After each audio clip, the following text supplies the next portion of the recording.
बिस्मिल्लाहिर्रहमानिर्रहीम। शुरू अल्लाह पाक के बाबरकत नाम से जो बड़ा मेहरबान और निहायत रहम करने वाला रब है। अस्सलाम वालेकुम रहमतुल्लाहि बरकातुहू। मेरे तमाम बहन भाइयों को मेरे इस चैनल राइजिंग चैनल पर बहुत बहुत खुश आमदीद। जिन्होंने चैनल को सब्सक्राइब किया, वीडियोस को लाइक और शेयर किया, उनका बहुत बहुत शुक्रिया। और जिन्होंने चैनल को सब्सक्राइब नहीं किया, वीडियोस को लाइक और शेयर नहीं किया, मैं उनसे यही कहूंगी कि अल्लाह पाक की बारगाह में मेरे इस छोटे से एफर्ट में आपका सब्सक्रिप्शन, आपका लाइक और शेयर बहुत ही हेल्पिंग होगा और अल्लाह पाक आपको भी इसके लिए जज़ाए खैर दे, आमीन।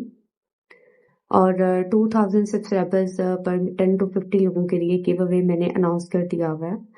और ज़्यादा से ज़्यादा विन करने के लिए आप ज़्यादा सब्सक्राइब करें, लाइक और शेयर करें ताकि अल्लाह पाक आपको जीतने का मौका दे, आमीन। तो चलें जी, शुरू करते हैं आज की वीडियो। अल्हम्दुलिल्लाह, अल्लाह पाक का आज एक और बहुत खूबसूरत दिन है, हफ्ते का पहला दिन है। और आज के दिन में अल्लाह पाक आप सब पर अपना फजल और करम कायम रखे, आमीन। आज जिस छोटी से मौजू पर मैंने सोचा कि आपसे एक गुफ्तगू होनी चाहिए, वो मौजू है कि औरत का इस्लाम में अल्लाह पाक ने क्या मुकाम रखा है और औरतों को कैसे अपने आप को कवर करना चाहिए, कैसे अपने अपने लिबास को पहनना चाहिए, अपना रख रखाव उसका औरत का कैसा होना चाहिए। अल्लाह पाक ने औरत को दीन इस्लाम में एक बुलंद मकाम अता फरमाया। और सबसे बुलंद मकाम अल्लाह पाक ने तब अता फरमा दिया जब अल्लाह पाक ने औरत को एक माँ होने का दर्जा दिया और माँ के कदमों तले जन्नत रख दी कि जो भी औलाद अपनी बासानी अपनी जन्नत को हासिल करना चाहते हैं वो ज्यादा से ज्यादा अपनी माँ की खिदमत करें।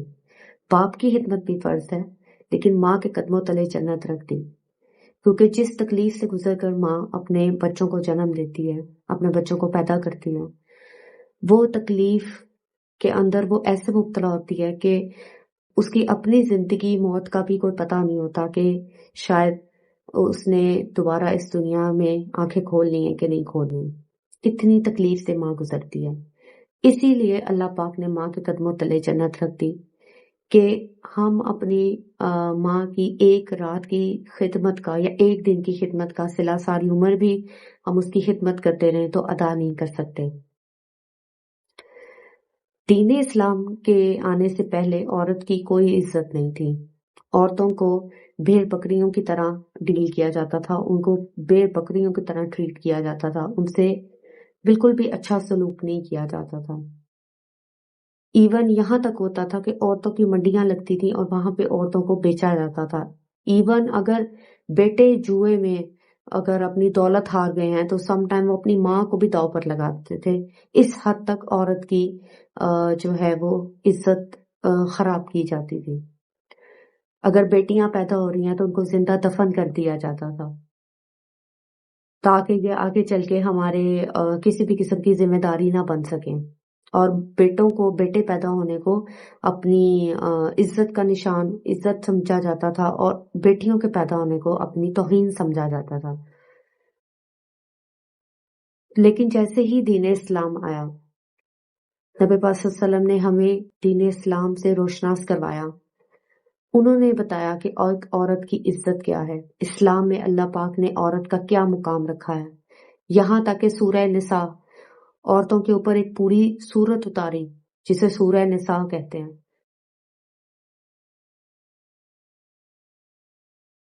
और जैसे जैसे दीन इस्लाम फैलता गया, नबी पाक सल्लल्लाहु अलैहि वसल्लम ने अपनी अमली जिंदगी से साबित करके दिखाया कि औरतों को कैसे इज्जत देनी है, चाहे वो माँ हो, चाहे वो बहन हो, चाहे वो बेटी हो।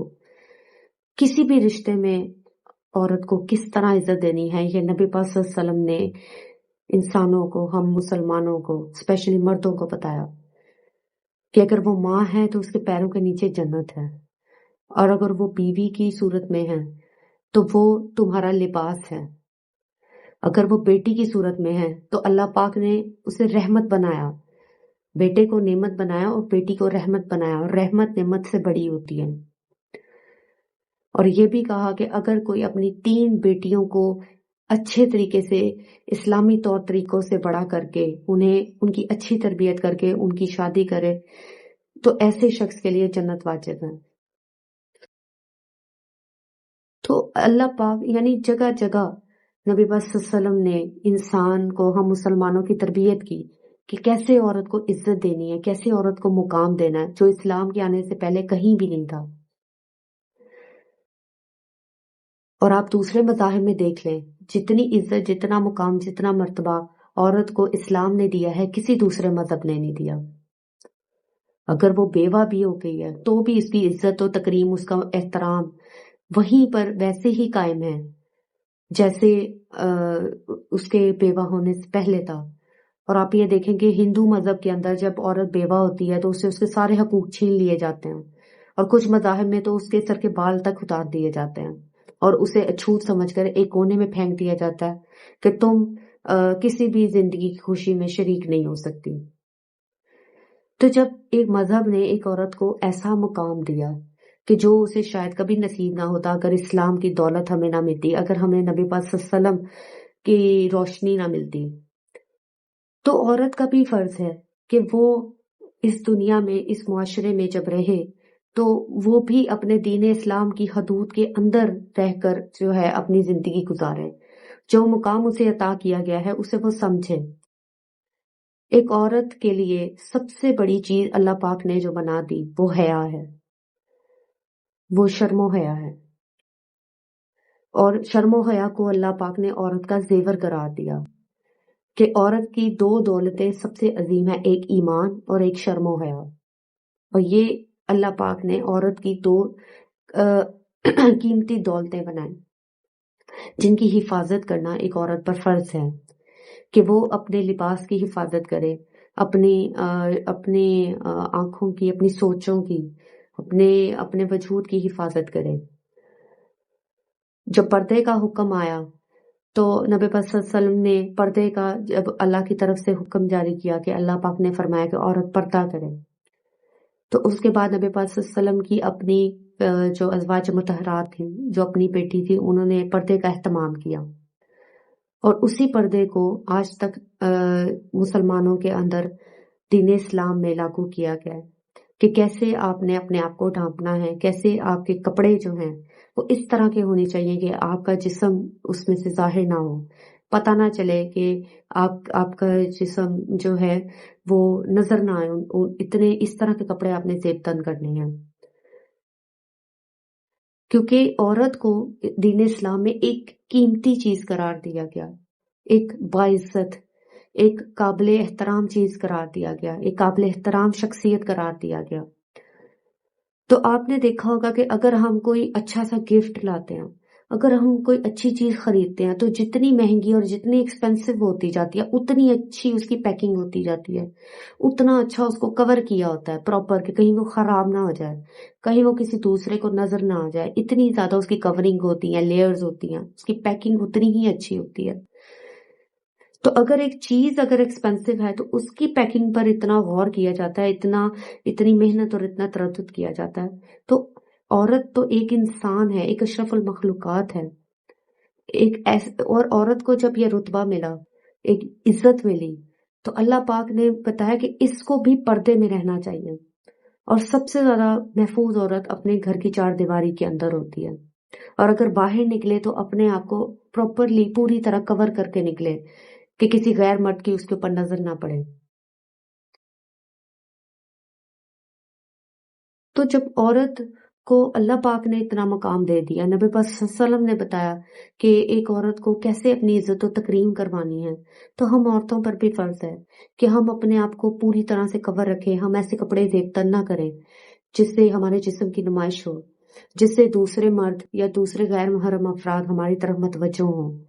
ہم اپنا لہجہ ان سے بات کرتے وقت تھوڑا سخت رکھیں، تھوڑا، اور اس طرح کے لہجے میں بات نہ کریں کہ ان کو دوستانہ فیل ہو، جس سے نفس ان کو ہماری طرف متوجہ کرے، کیونکہ یہ سب چیزیں اللہ پاک نے قرآن مجید میں بتا دی کہ کس طرح عورت نے اپنے آپ کو محفوظ رکھنا ہے، کس طرح عورت نے اپنی عزت کروانی ہے۔ آپ یہ دیکھیں کہ مغربی معاشرے میں جہاں پہ پردے کا اتنا لحاظ نہیں کیا جاتا، احترام نہیں کیا جاتا، جہاں پہ عورتیں کھلے عام چھوٹے کپڑے پہن کے پھرتی ہیں، جہاں پہ کوئی ایسا نہیں ہے کہ وہ اپنے آپ کو کور کریں، वहां पे औरतों की इतनी इज्जत नहीं है। वहां पे कितने मुआशरती बिगाड़ हैं, कितनी मुआशरती बुराइयां हैं। और एक मुसलमान औरत को तो एक प्रिविलेज है, एक बर्तरी है कि उन्होंने कैसे अपनी इज्जत करवानी है, अपने आप को कवर रखना है, अपने लहजे को सख्त रखना है। किसी गैर महरम को इतनी इजाजत नहीं देनी कि वो उससे फ्रैंक हो सके, या वो उसकी अगर वो औरत भी है तो वो उसकी औरत होने का फायदा उठा सके। इतना अपने आप को मजबूत रखना है। तो मैं अपनी बात आज यहीं पर खत्म करना चाहूंगी। मुझे उम्मीद है कि आपको आज की ये छोटी सी बात पसंद आई होगी। इंशाल्लाह ताला कल इस टॉपिक को दोबारा कंटिन्यू करेंगे। के औरत का लिबास कैसा होना चाहिए और उसे कैसे लिबास से बचना चाहिए और इसके नुकसानात क्या हैं। मुझे अपनी दुआ में याद रखिए। अल्लाह पाक आपका हामी नासिर हो। चैनल को ज्यादा से ज्यादा सब्सक्राइब कीजिए, वीडियोस को लाइक और शेयर कीजिए, और 2000 सब्सक्राइबर पर जो गिव अवे मैंने अनाउंस किया है, इंशाल्लाह ताला वो 2000 सब्सक्राइब के बाद जो है विनर्स को अनाउंस किया जाएगा। मुझे अपनी दुआ में याद रखिए। अल्लाह हाफिज।